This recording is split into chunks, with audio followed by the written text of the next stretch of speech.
Hello mes queens, j'espère que vous allez bien. On se retrouve pour l'épisode 121 du podcast Bubbly Hub. Et aujourd'hui, je voulais vraiment vous parler du fait d'être suffisamment ancré pour ne pas vaciller au moindre regard extérieur. Et je vais pas le répéter 150 fois parce que ça fait vraiment l'objet des 3-4 derniers épisodes de podcast, donc allez les écouter si c'est pas déjà fait parce que je parle vraiment d'Instagram, de ma pause, d'Insta, mais de ma pause tout court avec mon téléphone que j'ai vraiment éteint pendant de longues semaines. Donc je vais pas reparler de tout ça, mais aujourd'hui je voulais vraiment vous parler de quelque chose en lien avec tout ça. Et déjà il y a un vrai sujet, c'est les projections des autres. Ça veut dire que en ce moment, dans mon entourage, et je mets vraiment un point important là-dessus, c'est que moi, mon entourage, j'ai fait le tri de mon entourage, c'est-à-dire que ceux qui sont autour de moi sont vraiment des personnes bienveillantes, des personnes que je sens bonnes pour moi. Et je sais que quand on me dit certaines phrases, je sais que c'est juste, et c'est de manière inconsciente, mais je sais que c'est des gens qui s'inquiètent pour moi ou des personnes qui projettent leur peur sur moi. Et ça, c'est ok en fait. Mais par contre, ce que vous ne devez pas tolérer, c'est que des personnes soient autour de vous, vous côtoient et jugent vos faits et gestes, essayent de vous faire peur, de vous faire douter, de vous faire remettre en question, juste parce que c'est plus confortable pour elles. Et dans ce cas-là, c'est des personnes qui ne devraient pas être dans votre entourage. Donc, ça, c'est la première chose, c'est que les phrases qu'on vous dit, déjà, il ne faut pas les remettre toujours en question. Et deuxièmement, il faut faire attention de qui ça vient. Et en fait, dans mon entourage en ce moment, ces dernières semaines, notamment depuis que j'ai vraiment coupé mon téléphone et que j'ai coupé les réseaux sociaux, etc., il y a des gens qui m'ont dit « Colline, est-ce que tu es sûre que tu n'es pas en burn-out, que tu n'es pas en épuisement ? Tu devrais rester visible, tu n'aurais pas dû quitter Instagram, c'est important pour ton business. Comment tu vas faire tourner ton entreprise et pour que les gens te découvrent si jamais tu as mis ta visibilité en pause pour le moment ?» Et il y a quelqu'un aussi qui m'a dit « C'est alarmant parce que c'est pas la première fois que tu coupes tes réseaux sociaux. » Et en fait, le point clé vraiment à identifier dans tout ça, c'est que au final, les gens ne parlent jamais de nous, mais ils parlent vraiment de leur propre peur. Et encore une fois, c'est de manière inconsciente dans une majeure partie des cas. Et c'est leur rapport à la sécurité, c'est leur rapport à l'argent, leur rapport au risque, et dans ce cas-ci, leur rapport à la visibilité. Et il y a vraiment une majorité de personnes, notamment dans le business en ligne, qui associent une présence constante sur les réseaux sociaux avec une sécurité financière, sauf que les deux sont absolument pas corrélés. Et il y a aussi le fait que sortir d'un modèle classique, donc c'est ce que je fais depuis presque 1 mois, c'est que je suis sortie d'un modèle classique pour une entrepreneur en ligne, c'est-à-dire que j'ai coupé mes réseaux sociaux, mes applications, j'ai absolument tout coupé. Et ça peut créer de l'inconfort chez ces personnes qui restent dans ce modèle classique. Je dis pas qu'il y a un meilleur modèle qu'un autre. Moi, j'adore Instagram. Je sais que je reviendrai, que c'est ce qui me permet aussi de fidéliser mes clientes. C'est ce qui me permet de me faire découvrir à de nouvelles personnes. C'est puissant pour moi, les réseaux sociaux. Et c'est la manière dont j'ai décidé que mon entreprise allait fonctionner. Mais ça ne veut pas dire que on doit rester constamment connecté et se forcer et mettre des stories et faire des choses dont on n'a pas envie de faire. Et non, pas du tout. On a le droit de faire des pauses, on a le droit de se recentrer, on a le droit de faire ce qu'on veut en fait. Et Instagram, c'est vraiment le modèle classique, notamment des entrepreneurs en ligne. Et ça veut dire que ça peut créer de l'inconfort chez les personnes qui viennent me dire « Colline, t'aurais pas dû, t'aurais dû faire ci, t'aurais dû faire ça, c'est alarmant, attention, c'est pas la première fois. » Et en fait, pour moi, j'ai vraiment cette sensation, et là je parle en globalité, que les gens veulent inconsciemment qu'on entre dans une espèce de norme. Parce que ça les rassure. Parce qu'ils nous voient faire ce qu'on fait, ils nous voient prendre certains choix, certaines décisions, et donc ça peut les déstabiliser par rapport à leur propre inconfort à eux. Et quand on me dit ces phrases-là, j'ai envie de répondre, mais les gars, vous êtes au courant qu'on parle d'Instagram? Et quand on m'a dit c'est alarmant, est-ce que t'es sûr que tu fais pas un burn-out? Je me dis mais les gars, on parle d'Insta. Enfin, j'ai trouvé ça fou et je sais qu'avant j'aurais vraiment pas pris ce recul, mais ça c'est vraiment grâce au fait que j'ai coupé tout ce bruit parce que j'en avais besoin. Je trouve vraiment ça fou que les gens me disent, ça pose quand même question, Colline, le fait que, je sais pas moi, en 6 mois, t'as eu besoin de faire une deuxième pause d'Insta. J'ai envie de dire, mais les gars, la vie, c'est pas Insta. c'est pas grave, en fait, il n'y a pas mort d'homme. Et c'est là où je me suis dit, les gens qui me disent ça, parce que c'est aussi des entrepreneurs, je m'entoure de beaucoup d'entrepreneurs, bah, c'est des personnes qui, potentiellement, ne seraient pas capables de couper leurs réseaux sociaux, de couper leur téléphone pendant plusieurs semaines, parce qu'ils pourraient potentiellement se retrouver dans le manque, ils pourraient potentiellement avoir peur pour leur entreprise, avoir peur pour leur chiffre d'affaires. Et c'est vraiment ça le but de mon épisode de podcast aujourd'hui, c'est vraiment pour que vous puissiez vous dire « Ah bah ouais, est-ce que ça me trigger en fait ? Ou est-ce que j'ai suffisamment travaillé ma relation à l'argent et ma relation à l'abondance, au sens plus large du terme, pour envoyer tout chier si j'en ressens le besoin et tout couper si j'ai envie de faire du vide en fait. » Et c'est pas parce que quelqu'un a peur pour vous que vous devez adopter sa peur. Et ça, c'est vraiment quelque chose que je me suis dit. Et il y a aussi, pour moi, une différence entre le fait de prendre une décision depuis un état d'épuisement et le fait de prendre une décision depuis un état d'alignement. Et je m'explique. Au moment où j'ai coupé Instagram, où j'ai coupé mon téléphone, c'est-à-dire plus ou moins pendant 3 semaines, j'avais vraiment besoin de couper le bruit et de me recentrer. Et pour moi, le bruit il venait de mon téléphone, de mes applications, de mes réseaux sociaux. Pour me recentrer, moi qui ai une entreprise en ligne et qui ai besoin de mon téléphone pour tout ce que je gère, pour tout ce que je gère en tant qu'entrepreneur, j'ai mon téléphone constamment sur moi. Donc pour moi, le bruit, il venait de là. C'est pour ça que j'ai tout coupé. Et en ce moment, surtout, j'ai pas envie de dire je vis un truc challengeant en ce moment parce que ça fait 2 ans que ça dure et je vous l'avais expliqué dans un précédent épisode de podcast. Et vous le savez, j'ai toujours envie de remettre de la bienveillance et de la positivité et je vois vraiment toujours les choses d'une bonne manière, d'une bonne perception pour toujours voir l'expansion derrière et essayer de moins voir les challenges. Mais en fait, la réalité, elle est là, c'est que je vis vraiment des trucs hyper challengeants et j'ai juste l'impression en ce moment, notamment grâce à tout ce bruit que j'ai coupé depuis 1 mois, que c'est moins challengeant tout simplement parce que ma perception sur la chose a changé. Sur les choses. Ma perception sur les choses ont changé. Et ce que je disais, c'est que j'ai coupé le bruit pour me recentrer. Et après 3 semaines, j'ai rallumé mon téléphone parce que pour moi, cette espèce de pause, elle était suffisante. Mais par contre, j'ai laissé Instagram fermé.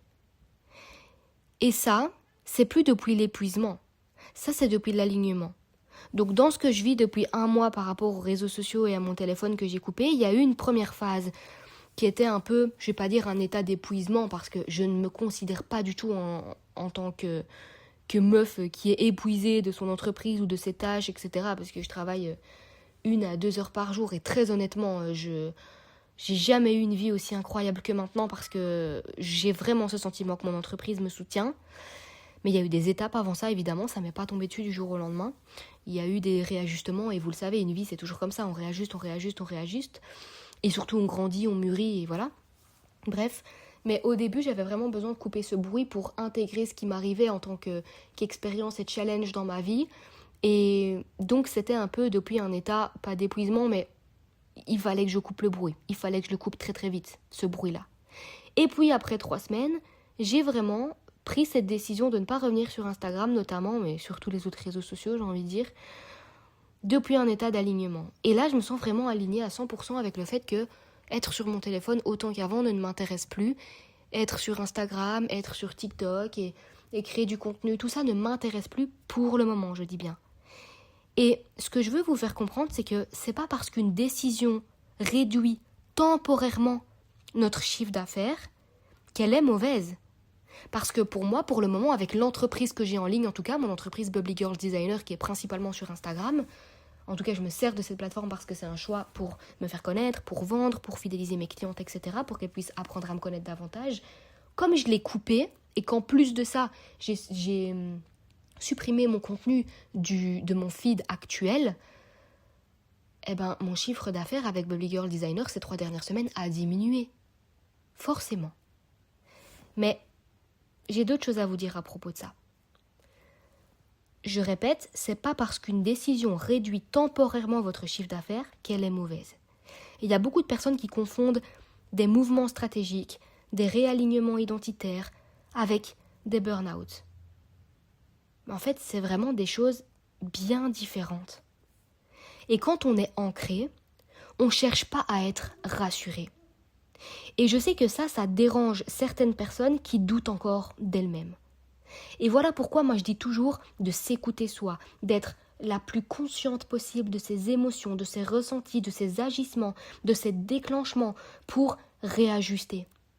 Et je n'ai jamais été aussi ancrée que maintenant, alors que mon chiffre d'affaires avec mon entreprise BGD diminue un petit peu parce que j'ai été moins présente sur les réseaux sociaux. Donc vous voyez à quel point c'est pas corrélé en fait le fait de oh mon chiffre d'affaires diminue donc c'est la merde, ça craint, je me sens plus du tout alignée, ça me fait peur.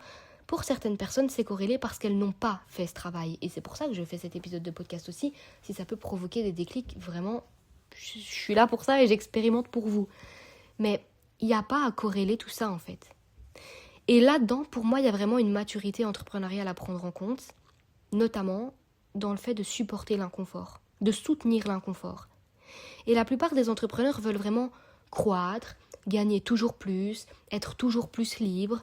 Mais en fait, elles ne veulent pas que les ventes fluctuent, que le chiffre baisse temporairement, que leur entourage doute, etc. Et pour moi, la vraie expansion, ça demande justement de tolérer l'instabilité apparente. Ça demande de ne pas paniquer au premier creux. Mais qui est vraiment capable de ça ? Et c'est ça qu'on vient travailler justement avec mes clientes dans mes différents programmes parce que c'est primordial en fait. L'entrepreneuriat, c'est cyclique. Comme la vie est cyclique.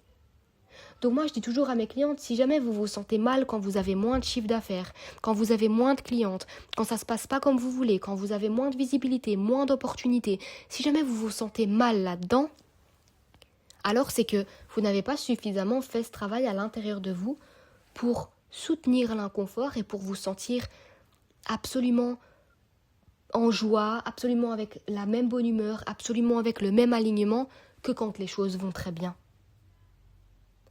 Donc, si votre stabilité intérieure aujourd'hui dépend de vos stats Instagram, de vos stats sur les réseaux, de vos ventes, de vos clients, de machin, c'est pas un problème d'algorithme, c'est vraiment un problème d'ancrage.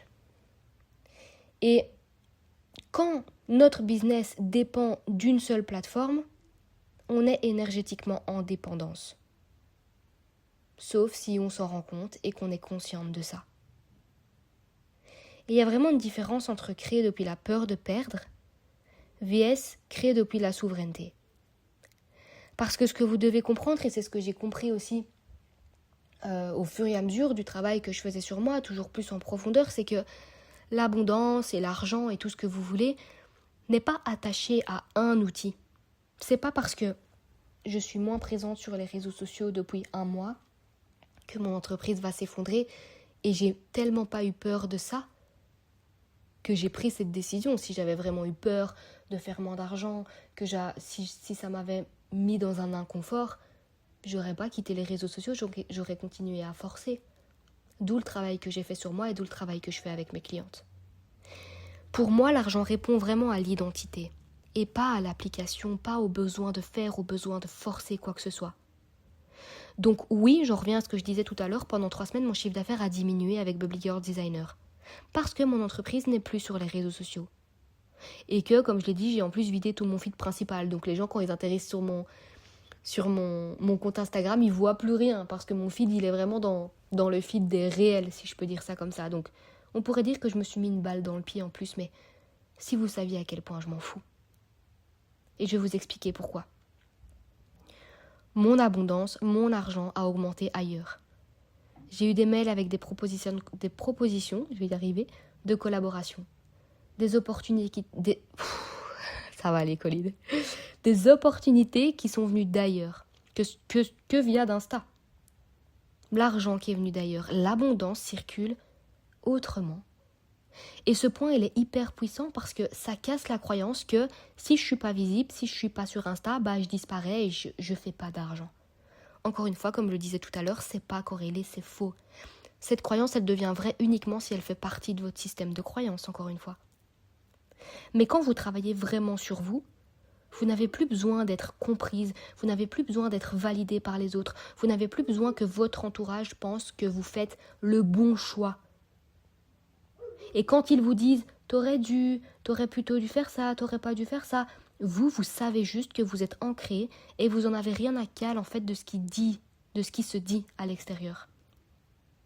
Et à partir de ce moment-là, si vous êtes capable de faire ça, ça veut dire que la sécurité devient interne. Et là, je peux vous dire que ça change tout. À partir du moment où cette putain de sécurité devient interne, c'est-à-dire qu'elle vient à partir de l'intérieur de vous-même, sans regarder les résultats extérieurs, là, vous êtes réellement dans une réelle expansion. Et il y a aussi un danger de se remettre constamment en question à chaque remarque de vos proches. Ça, vraiment, il faut faire attention avec la remise en question. Si à chaque remarque, vous doutez, vous changez de direction, vous paniquez, ou alors pas à chaque remarque, mais si à chaque non-vente, si à chaque potentielle cliente qui au final vous dit non, c'est pas le bon moment, j'ai pas encore les moyens financiers pour te rejoindre, ou peu importe, là je parle du business. Si à chaque fois vous avez mis des stratégies en place et vous voyez qu'elles ne fonctionnent pas, si à chaque fois vous remettez en question votre manière de faire, votre manière de diriger votre entreprise, votre manière de monétiser vos clientes, etc., est-ce que vous êtes réellement en train de diriger votre entreprise? Ou est-ce que vous vous laissez être dirigé par les opinions extérieures? Et en parallèle, est-ce que vous laissez votre entreprise être dirigée par les opinions extérieures et par les résultats extérieurs ou les non-résultats extérieurs? Et ça va vraiment être un moment clé pour vous provoquer un déclic. Je vous assure, les filles, que moi, c'est venu renforcer ça, le fait que j'ai vraiment mis tout en pause ce mois de février parce que j'aurais peut-être mis, en tout cas, c'est même pas peut-être, c'est sûr, j'aurais mis beaucoup plus de temps à me rendre compte de tout ça. Et puis pour terminer vraiment cet épisode, j'ai envie de juste clarifier un point important parce que on parle beaucoup de burn-out et d'épuisement et les gens sont vite inquiets à chaque fois qu'on fait un move dans notre entreprise ou dans notre vie ou qu'on décide de clôturer une relation qui n'était plus alignée, un business qui n'était plus aligné. Le burn-out, qu'on rappelle vraiment, c'est un épuisement qui est profond. Et l'évolution, c'est parfois le rejet d'un système qui ne vous correspond plus. Vous voyez la nuance entre les deux? Et donc, c'est pour ça que des proches à moi ont cru que j'étais en plein épuisement parce que je vivais des trucs challengeants et que j'ai décidé de quitter Instagram, mais il vaut mieux quoi? Il vaut mieux rester connecté aux réseaux sociaux constamment, faire semblant avec des stories, faire semblant avec du contenu, se forcer à créer tout ça pour avoir des ventes, pour se montrer. Et au final, ne pas kiffer ses journées parce qu'on sent beaucoup de tension, parce qu'on ne s'éloigne pas du bruit, parce qu'on n'est pas capable de faire du vide, juste parce qu'on a peur de manquer d'argent. Ou alors, vaut mieux prendre ses coronets en main et se dire « Je sais ce que je vaux, je sais de quoi je suis capable, j'ai travaillé sur moi pendant toutes ces années, j'ai reprogrammé mon esprit, je sais exactement comment l'abondance va me trouver, j'ai plus envie qu'il me trouve via Instagram pour le moment, parce que ça ne me convient plus d'être présente sur cette plateforme pour le moment, parce que j'ai besoin de me recentrer et de me couper du bruit actuellement. » Si vous croyez pertinemment que l'abondance va vous trouver même sans Instagram, croyez-moi, c'est possible. Je suis en train de le vivre en ce moment. Donc, il y a une différence entre le burn-out et l'évolution. Et parfois, par rapport aux projections des autres, la différence, elle peut être minime. Là où on me dit « Attention, c'est alarmant, on ne te voit plus sur les réseaux, tu vas perdre ta communauté, tu vas perdre de l'argent. » Moi, j'ai juste envie de dire « Les gars, je suis en train d'évoluer en fait. » Je suis en train de rejeter un système qui ne me correspond plus, mais c'est-à-dire que s'il ne me correspond plus, c'est que je m'en suis rendu compte, c'est que je suis consciente de ce que je suis en train de faire, c'est que je suis bien ancrée, bien alignée, et que l'expansion, je suis déjà dedans. Qu'est-ce qu'on s'en fout de quitter Instagram ou de prendre une décision qui nous permet de nous reculer un petit peu Moi, ça me choque.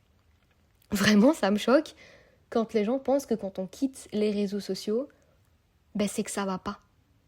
Et j'ai reçu des messages aussi de filles qui me disaient « Je te vois plus sur les réseaux sociaux, je sais que ça va pas en ce moment, courage. » Et c'est adorable, c'est bienveillant. Mais si, ça va. Ça n'allait pas au moment où je vivais des choses challengeantes et que j'avais besoin de me couper du bruit. Mais à partir du moment où on se coupe du bruit, c'est censé aller mieux. Parce que si notre cœur nous a appelés à se couper du bruit, c'est qu'il y avait une bonne raison derrière ça. Et vraiment, je vais vraiment, vraiment bien. Alors que quelqu'un d'extérieur à ma vie, s'il voyait ce que je suis en train de vivre en ce moment, il se dirait « Mais putain, comment elle tient ?» Je vous jure, premier degré. Et des gens très proches de moi me disent « Mais comment tu fais, meuf ? Comment tu tiens ? Comment t'arrives à soutenir tout ça ? Comment t'arrives à maintenir tout ça ? Je me serais déjà effondrée. » Voilà ce qu'on me dit. Et moi, je les regarde, je rigole et je dis « Putain, si tu savais le travail que j'ai dû faire pour en arriver là, mais le travail, il a été fait. Donc en fait, ma force intérieure, mais elle est inarrêtable. Je me sens invincible. Peu importe ce qui me tombe sur la gueule, je me sens invincible. Et donc votre arrêt d'Instagram, votre arrêt des réseaux, votre arrêt de votre business temporairement, n'est pas une fuite, les filles. Parfois, et même très souvent, c'est une montée en puissance. Une montée en puissance qui est silencieuse, certes.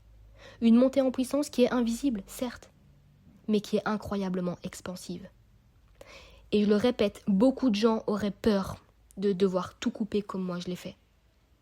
Et moi, c'est parce que, justement, j'ai travaillé ma relation à l'argent et à l'abondance qu'aujourd'hui, je sais que plus je lâche prise, plus je m'abandonne, moins je force et plus je reçois. Et je l'expérimente encore en ce moment, malgré que j'ai mon compte Instagram qui est coupé. C'est juste incroyable, en fait. Je reçois des propositions dans mes mails et je réponds, je fixe des calls, je dis ok, vas-y, on se capte, ok, on voit, ok, on en discute. J'ai de l'argent qui vient et je me dis putain, c'est dingue. J'ai des opportunités qui viennent, j'ai des réponses dans ma vie personnelle qui me viennent et je me dis, même encore tout à l'heure, mon mec m'a dit, on a de la chance. Et j'ai dit, c'est pas de la chance. Et j'ai même pas justifié quoi que ce soit. Bon, lui, il me connaît, il connaît mon métier, il connaît ma philosophie de vie, mais c'est pas de la chance. Là où les gens pourraient dire, oh, la bonne nouvelle de dingue dans le chaos, c'est pas de la chance. Provoquer cette putain de chance, en fait. Je trouve que c'est pas mal pour terminer cet épisode de podcast. J'ai eu du mal à parler aujourd'hui, je sais plus aligner deux mots, ça y est, j'ai été manger une glace, ça m'a gelé les lèvres, je me sens plus. Vous me direz comment ça vous a parlé, les filles. J'avais vraiment envie de vous parler de ça en ce moment parce que faut en parler en fait. Ça y est, j'ai quitté Instagram 1 mois et il y a mort d'homme, on dirait. Alors que la principale intéressée, c'est moi.